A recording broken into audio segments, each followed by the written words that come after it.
Hoi julle, dis 20 voor 11 in die aand en ons was nou by Dallas Zoo gewees. So mooi, maar ek wil net vir julle wys. 20 voor 11 in die aand, ons loop in die straat af. Dit is so mooi, dit is so rustig, dit is so skoon, so veilig. Ongelooflik warm. Maar ek wys vir julle hier so. Ek het nie een oomblik onveilig gevoel nie. Al die seuns is al daar ver. Ja, ek gaan video's laai en foto's.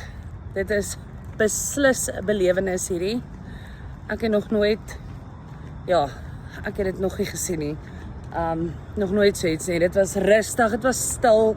Dis kinders wat speel en oral loop.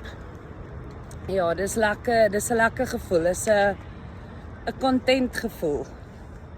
So ek hoop julle geniet die foto's. Ek sal dit bietjie nou laai. Bye.